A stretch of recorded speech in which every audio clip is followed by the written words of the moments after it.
करोड़ों રૂપિયાના ખર્ચે અહીંયા કેન્દ્ર સરકાર દ્વારા સ્માર્ટ સિટી પ્રોજેક્ટ અંતર્ગત આ મ્યુઝિયમ છે તે તૈયાર કરવામાં આવ્યું છે। આ બળદગાડું છે જે જોઈ શકો છો, વર્ષો પહેલાં આવા જ બળદગાડાઓ ઉપયોગમાં આદિવાસી સમાજના લોકો લેતા હતા અને તેમનો માલ પરિવહન કરતા હતા।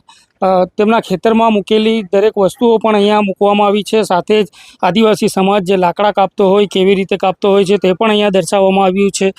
સાથે જ નવરાશની પળોમાં આદિવાસી સમાજ તેમના ઓટલાઓ ઉપર બેસી અને આ પ્રમાણેનું જે એક્ટિવિટી છે તે કરતા હોય છે તે પણ અહીંયા દર્શાવવામાં આવ્યું છે। સાથે જ અહીંયા જે બતાવી શકીશ કે અહીંયા જે શ્વાન છે તે પણ છે। સાથે જ આ મહિલા છે તે મહિલા પણ ચૂલા ઉપર જમવાનું બનાવી રહી છે તે પણ દર્શાવવામાં આવ્યું છે।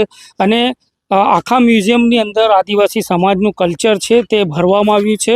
ખાસ કરીને જે આજની પેઢી છે, આજની આ પેઢીને બતાવવા માટે આદિવાસીઓ જે વર્ષો પહેલાં કેવી રીતે વસવાટ કરતા હતા, તેમની રહેણીકરણી કેવી હતી તે ઉપર આખી જે મ્યુઝિયમ છે મ્યુઝિયમની અંદર દર્શાવવામાં આવ્યું છે। આજે આ મ્યુઝિયમને ખુલ્લું મૂકવામાં આવ્યું છે। થોડા મહિનાઓ પહેલાં દેશના વડાપ્રધાન નરેન્દ્ર મોદી જ્યારે દાહોદ આવ્યા હતા તેમણે આ મ્યુઝિયમનું લોકાર્પણ કર્યું હતું, પરંતુ આજે દાહોદના સાંસદ જસવંતસિંહ ભાભોરની વિશેષ ઉપસ્થિતિમાં, દાહોદ કલેક્ટર તેમજ પદાધિકારીઓ અને અધિકારીઓની ઉપસ્થિતિમાં અહીંયા જે ઇન્દોર અમદાવાદ નેશનલ હાઈવે આવેલો છે, જે પૂંછડી ગામ નજીક જે આદિવાસી મ્યુઝિયમ બનાવવામાં આવ્યું છે તે મ્યુઝિયમનું આજે લોકાર્પણ કરવામાં આવ્યું છે। એટલે કહી શકાય કે જે દાહોદ શહેરની અને જિલ્લાની જનતા માટે આ આદિવાસી મ્યુઝિયમ છે તે ખુલ્લું મૂકવામાં આવ્યું છે। આ વિડીયોને લઈને તમે કોમેન્ટ બોક્સમાં જણાવી શકો છો। આ આદિવાસી કલ્ચરને લઈને જે મ્યુઝિયમ તૈયાર કરવામાં આવ્યું છે, આદિવાસી કલ્ચર કેવી રીતે વસવાટ કરતો હતો આદિવાસી સમાજ, તેમની રહેણીકરણી અને એ પ્રકારનું અહીંયા મ્યુઝિયમમાં દર્શાવવામાં આવ્યું છે।